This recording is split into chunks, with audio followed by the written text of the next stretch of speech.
Monday morning, and between the two of them now we have over 2,600 subscribers to the newsletter in its different formats, and I'll be dropping links to this week's edition, the website, and all the news stories that lead to these questions we cover today in the chat today. So please, if you're watching on repeats, if you find it on YouTube or Facebook or LinkedIn, you can go back to the original recordings if you want the links, or just subscribe to the newsletter and you'll get all those delivered in your inbox. It's usually a 5-10 minute read every Monday morning. You get all of that Monday morning so that you're prepared and can probably guess what some of the news stories are that we'll be covering here on Wednesday afternoon, Eastern Time. So as we do each week, we want to give a special shout out to those obviously watching live on LinkedIn, Facebook, YouTube. We're really appreciative for you being a part of the conversation each week as we grapple with these questions that we're asking and trying to navigate a very complex web of policies and procedures and executive orders and trends and surveys and webinars and AI impacts and social media influences on our students, and using that as part of our if, for lack of a better word, group therapy, but also a way to help come together as an industry and talk through some of the key issues each week and how we might be adapting how we do what we do in our field to better reach our prospective student audiences. So as we do each week, we take our news stories from that newsletter, then give you the more in-depth takes from on Wednesday, as opposed to the hot takes you get in the social media sound bites you get throughout the week for those news stories that you see coming out. Now, first question of the day is, how should we change how we reach future students? And this is always an interesting topic to cover on the Roundup, because it goes to the heart of some of our core principles of international enrollment and international student recruitment, is having a presence where your audience spends its time. And that's live where your audiences live. And if you've been familiar with what we've talked about here on the Roundup, what we have written about extensively through our 6 Ps on strategic international enrollment management, what I'm about to say when we talk about knowing where your students spend their time, having a presence, defined presence on those platforms, and having an opportunity to really take advantage and meet them where they are on the platforms they're spending their time on, and with messaging that resonates with the audiences that you're intending to talk about.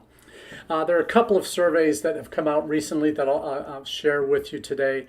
First up is the E-Expectations Report. This has come out regularly for the last couple decades, frankly, since e-news about e-interactions and digital connections that students were making, probably since the dawn of Facebook and before that even, with email communication and how students were preferring to take in information and how institutions could modify how they talked about their institutions and all of that. So with the rise of the internet and obviously the rise of social media, we've seen where students spend their time has changed. It started on obviously Facebook, and it's widely accepted that in the U.S. Facebook is not exactly where domestic students spend the majority of their time. They're on Insta, they're on TikTok as their primary platforms, and maybe there's others coming up quickly, but they're not spending a whole lot of time on Facebook anymore. However, internationally, there are many countries where students are still largely spending time on Facebook. They'll mix up platforms as well, and they'll be on their versions of messaging apps that are dominant in their countries. It might be WhatsApp in India and Indonesia. It might be Zalotalk if you're in Vietnam. It might be Line if you're in Japan. And a whole different ecosystem in China of QQ and Douyin and other versions of social media that we have in the U.S. that are active in China, WeChat especially. So knowing those details, what platforms are most insightful is helpful to help you identify where you need to be spending your time. But you also need to have a better sense of what content is really driving student interest. What are they really searching for? What kind of topics do they want institutions to be addressing? Is it safety? Is it return on investment? Is it internships? Is it campus life? What are those institutions in India and other countries to really bolster their ties, international ties? Really encouraging to see so many more countries joining that international student mobility chase for talent. And in the United States, we're certainly not immune to that. We've seen our numbers continually grow. And this fall, to be honest with you, we'll probably see for the third time in 25 years a decrease in international students. We saw a couple of years post 9/11, 2003, 2004, where we had declines.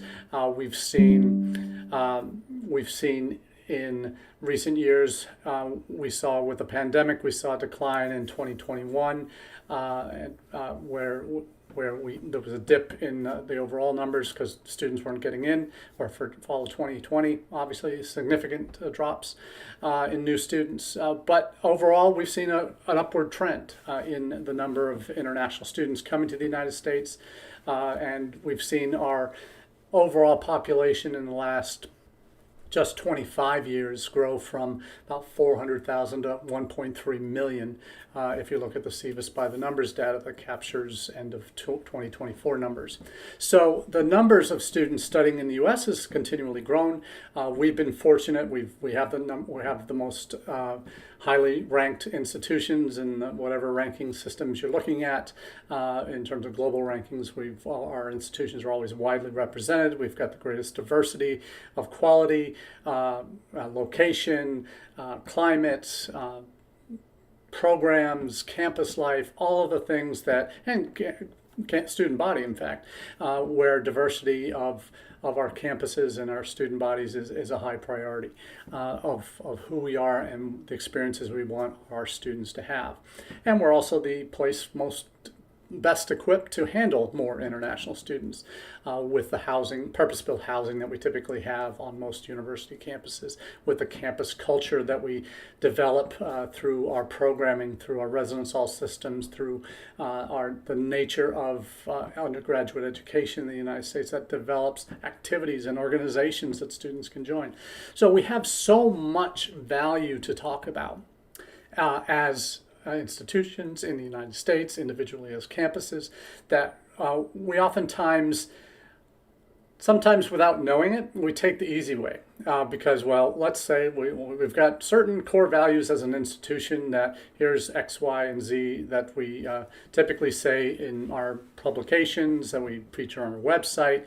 But increasingly, I'm finding fewer institutions apply those values internationally in terms of how they talk about themselves. It might be different. My previous institution, UNLV, affordability was one of the key components that was part of our messaging because as a state institution, we have substantial financial aid and scholarships available for domestic students. But that doesn't fly internationally. We had some scholarships, but I don't know if that made it affordable.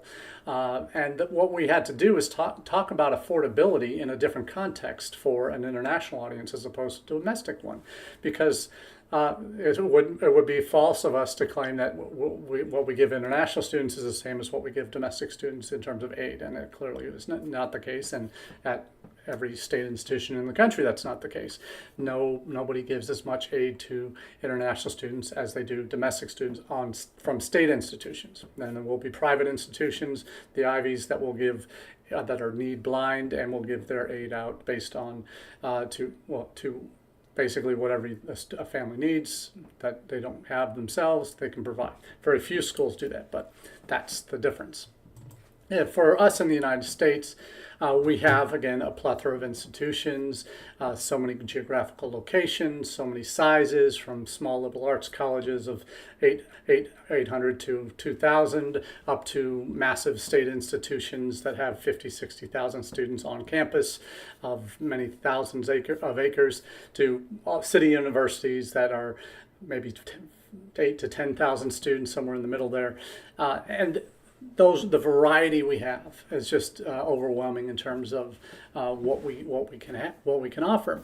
But my question to you, and there's two reports here. There's the E-Expectations report, and there's also a Keystone Education Group report that talks about what tricks maybe U.S. institutions are missing in terms of messages to international students that would make more sense than what we typically are sending now. And as I mentioned earlier, part of what our challenge as institutions is distinguishing our core institutional values and reinterpreting those and what that might mean for an international audience. And for few of us are doing that effectively. Those that are probably getting ahead of the game. The other thing the Keystone Group makes mention of in their report is what we are not doing is a very good job of is extolling, and I've said this before many times here on the Roundup, is we're not doing a very good job of extolling the values of the United States as a nation. And as higher education in general. And this is the distinguishing factor, I think. I talk about this in all the consults I do with individual institutions. I talk about it with when we talk about having perspective in the 6 Ps, having that global perspective, having that national perspective. What are the things the country is doing right? And we all know that there's a lot of things that the administration is doing wrong policy-wise that is impacting what we do in international education in the last 6 months, 7 months now. But we know that our challenge is to communicate the value, not just of our institutions, but we also have to convince these students that the U.S. is the right destination for them. Because another phenomenon we've seen over the last 6, 7 years is students are applying not just to institutions in the United States, like 2 or 3 institutions in the U.S. They might be applying to 1 institution or 2 institutions in 4 or 5 countries. Maybe the big 4. They're applying to all 4. Maybe they're applying to a backup, a safety country. Now, we always used to, still do in a lot of ways, about what's your safety school. Like my son is going to be a sophomore in high school this year. Yeah, pretty soon we're going to start having those conversations about where he's going to go. Will it be where I'm going, where I'm working at the time? Maybe that he'll get tuition remission, or will he want to spread his wings and go further afield? And if so, let's talk options.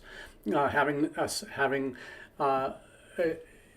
safety countries might be a thing now. I don't know, but one of the things these students are now checking out is and keeping an eye on is what are the relative values of studying in the United States versus Canada versus UK versus India, Thailand, perhaps Vietnam as the destination for their higher education, depending on where they are in the world.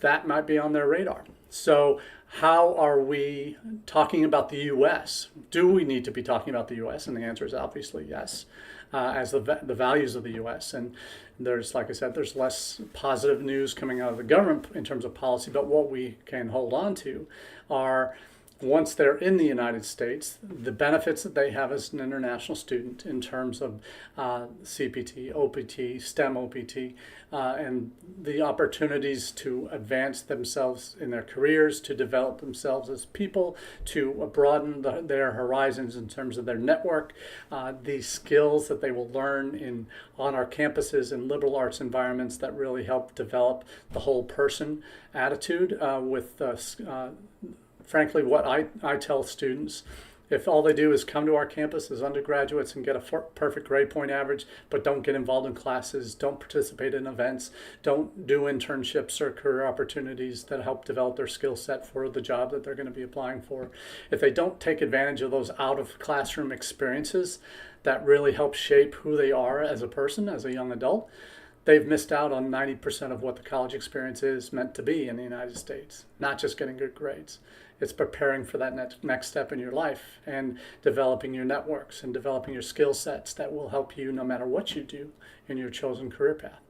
So there's so many benefits of our campuses, the way they're set up as residential communities, as completely programmed communities with activities, organizations, sports, whole person education, even spiritual education, depending on where they are and this individual student's needs in that regard. We provide that full range of services that frankly does not exist to the same extent anywhere else in the world in a non-U.S. context. Maybe there are U.S. campuses that some of the more longer-standing ones that might exist that are able to replicate some of those features, but certainly none to the extent that main campuses do. So those are how we change how we reach. How should we change how we reach students? We need to change our messaging, and particularly in these uncertain times. One of the articles that I shared in the newsletter this week that I'll be sharing the link to is an article from Forbes that says one of the 5 takeaways or 5 things that U.S. International ed professionals should be sharing with incoming students right now in terms of what to expect with the visa interview. Here's how we can help you along the way. All the different things that we need to be communicating policy changes and how our institution might be affected by those, how we change how we communicate with prospective students. All these things, government policy-wise, need to be communicated. And if you're not communicating some of these changes, like the new visa reciprocity fee, how many of you have sent messages out about that? That's something that students need to know about, because that's you don't want students to go into the visa process, this last step before they get on a plane to come here, and have surprises, sudden fees that they're going to have to pay that they weren't expecting. The more you can prepare them for the path that they're about to walk down, the better chances are you're going to enroll a satisfied student who feels like you've prepared them well for what they're about to go through. So that's all of the. There's always should always be a work in progress. Never the same old calm flow year after year. You need to be flexible. You need to be adaptable. You need to be changing where those messages are going out, and the content of those messages needs to be examined on a regular basis. It's a big lift, but if you build in functional review processes every year to do that, then you're putting yourself in a position to make sure you're adapting well and adapting your messaging to your key markets in ways that they need to be receiving. So that's all we have for that first question. Second one is, what do spring surveys suggest about our fall numbers? There's been a couple different surveys recently assessing institutions' application volume for the fall. Surveys that were taken this spring, including the IE's spring snapshot survey that they do. They do a fall and a spring version. And this latest version for the spring surveyed about 559 institutions, I think it was. And the results were mixed. There were about a third that were expecting an increase in students, a third that's expecting about the same, and a third that were expecting a decrease. And this is before the visa pause and the social media vetting. So this happened in April, before all of that happened the last week of May. So and those results are not particularly bright. A third positive, third negative, third about the same. I guarantee you, we do those surveys now. You're going to be seeing a lot of institutions, particularly those that are heavily dependent on the Indian market, will be looking at 30 to 50% drops in new international students this fall. And that's frightening. It's frightening when you think about if your institution is heavily or overly dependent on one or two countries for new students each year, and if India is one of them, you're going to be taking a huge hit. Agents on the ground have been certainly sharing that experiences at securing visas for those that hadn't secured them before the May pause, end of May pause to visa appointments.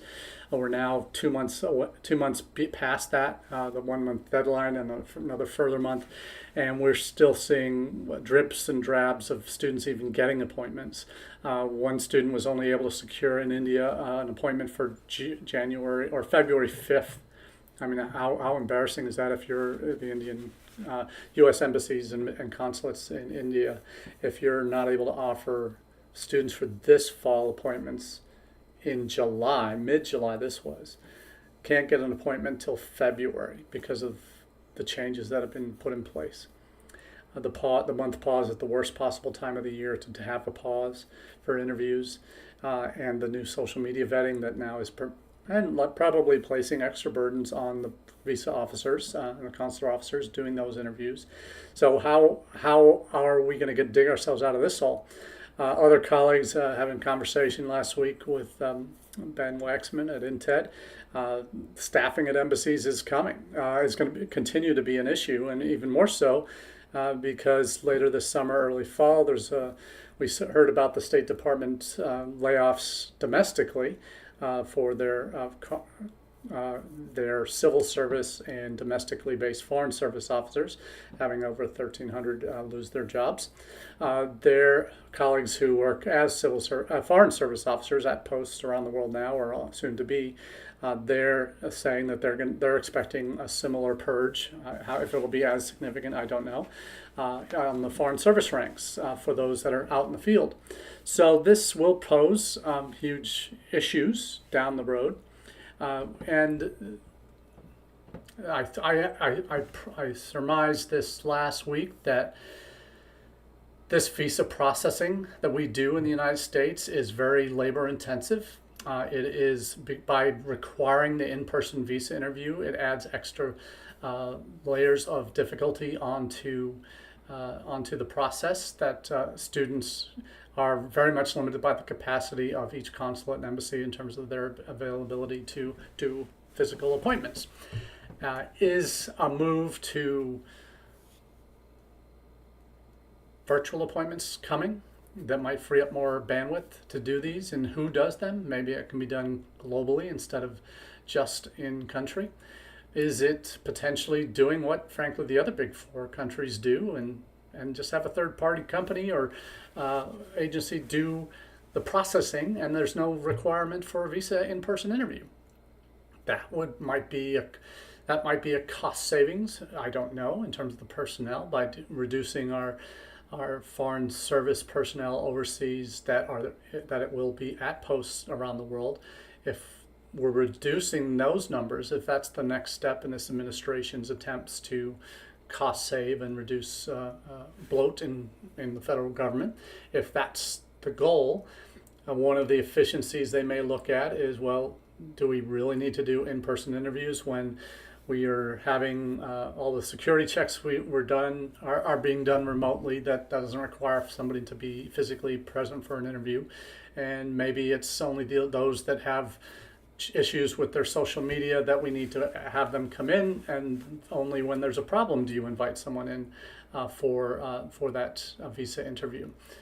So it's substantially cutting down on that volume of in-person visa interviews. So might that be, and maybe that's best case pie in the sky thinking, or potential hidden positive, because in my opinion, eliminating the visa interview and making F1 visa be a dual intent category, non-immigrant and immigrant intent potentially, because you can do both as an F1, even though at the front end of the process, given the way it's currently set, as a non-immigrant visa category, you cannot say your plan is to emigrate to the U.S. when you're done with your studies, because that defeats the purpose of a non-immigrant visa. So changing the intent of F1 would be the dream scenario, and secondarily, if you can't get that, eliminating the visa interview eliminates the backlog and problems we always have in the summer months with processing. If that gets farmed off to a third party to do the actual security checks and social media checks, given certain pre-established standards across the country or across the world by embassies and consulates, then that maybe that will be a silver lining in an otherwise very dark year so far for international education in the U.S. But the surveys certainly pretend a downturn this fall, and the question will be how many, how significant a drop are we going to look at this fall? Will it be COVID-esque in terms of the volume of decrease we're going to see for new international students this fall? where basically borders were shut, and unless they were transferring from within the United States, you weren't getting a lot of new international students. It would be just a trickle. I don't think it's going to be that severe.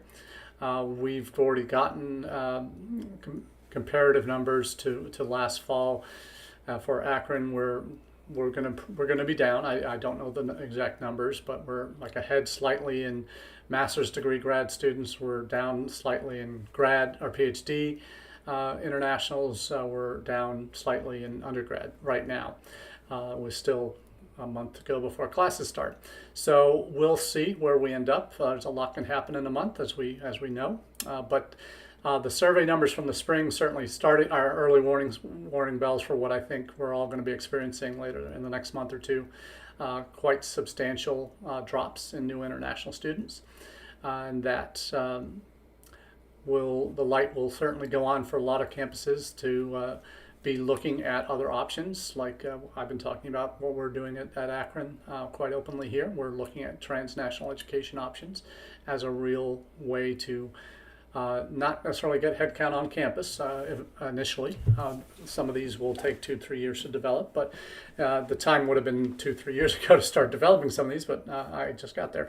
So we're in January, so we're well along the road with 2 or 3 options, and looking at, frankly, bandwidth of some of our departments to handle increased volume that we might be bringing them, and certainly at the undergrad level there might be a few more challenges in that than at the grad level, but we're finding those willing partners on campus to really push the boat out and make themselves a priority for the institution, and by showing that they're willing to play ball and willing to enroll to increase their capacity and develop their skill set and their in terms of international enrollments and ability to host students in various formats around the world, online, in person, or hybrid.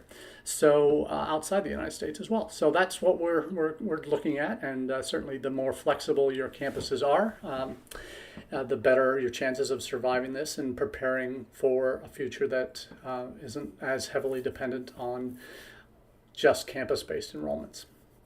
So we'll be keeping our eyes peeled for opportunities around the world, and certainly as they pop up and we see other examples, not just where I am, but around the world, that might be attractive examples for you to take back to your home institution and say, hey, we really need to be looking at this T&E.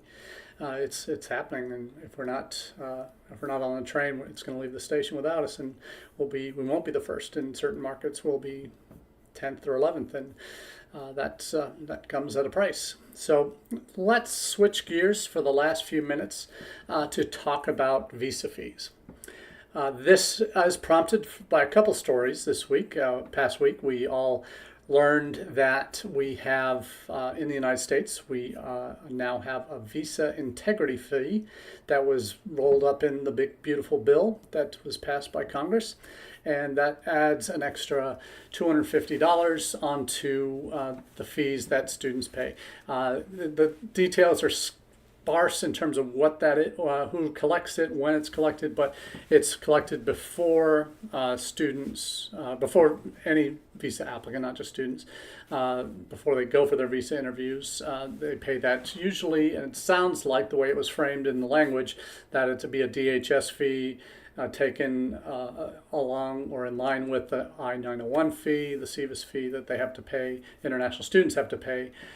This would be a new fee for other non-immigrant visa types like a B or H or others that students might be applying for, that some categories of visa applicants might be paying for, other than the DS-160 fee, which is obviously right now international students pay the I-901 fee and then the DS-160 fee. With this addition, you now have the visa integrity fee, so it's $185, $190 for the SEVIS fee, to then be able to apply for the DS-160, which is $160 plus, $185. Some countries it's a little bit more, and then now the visa integrity fee. The one thing about the integrity fee is it is refundable, so this that process is less clear, but it's only refundable after their visa status ends. They can apply for reimbursement, and most students will have forgotten that by the time they graduate. But the fees around the world, the other part of this is that you have the fees that we now are charging, the visa integrity fees in the U.S., starting, I think, July 1st. That happened, or whenever the bill was finally passed, a little after that, I think. But you also have an article coming out of India, and Indians are always on top of the ever-changing rules and regulations and fees charged by different countries. And that article shared that with recent news, Australia has more than doubled their visa fees. They now charge, and thank you, Marcy, for reacting. Hope you're well in India. Looking forward to catching up with you later this summer, fall. We are within this Indian article, they talked about Australia. They're now the most expensive country to apply to for a visa. Their visa fees are now over $1,300 US. They're at the top end. Next is the UK at $703, Canada $565, New Zealand $526 or $506. Then we have Ireland at 486, or excuse me, 186, excuse me, my handwriting is terrible, 186. And just to give you a sense, this article was written before the inclusion of the integrity fee, so that's not figured into this. They only had the number at 184, the equivalent US or of the Indian rupee fee. So I'm curious if they're thinking that's the 901 fee or the DS 160 fee. Now you now have kind of three fees, so it's more like close to $650. So really it's beyond. After Australia, UK, US is probably next with all three of those fees combined. It's probably about $650, and then Canada at $565. So New Zealand $506, and that goes all the way down. Looks at Sweden $185, and a couple others, and down to Singapore at only $56 or $46, so not bad for a student visa. So a lot of variety there with visa fees around the world, but that is a little bit of that perspective we always talk about is, yes, we've added a new fee. Yes, it's not ideal given everything else that's been changing in the international education sphere in the United States recently, but look at the larger picture on perspective. Our tuitions are higher, but our visa application fees are not the highest. Yay. We're second or third on the list. Third on the list right now after the UK and Australia. So that's a little bit for what we have for you this week on the Roundup. Thank you for everybody who's been watching live and those who are watching on repeat later or listening to the audio-only podcast. Thanks for making the Midweek Roundup part of your international edification this week. Have a great rest of your week and look forward to chatting with you again next week. Cheers.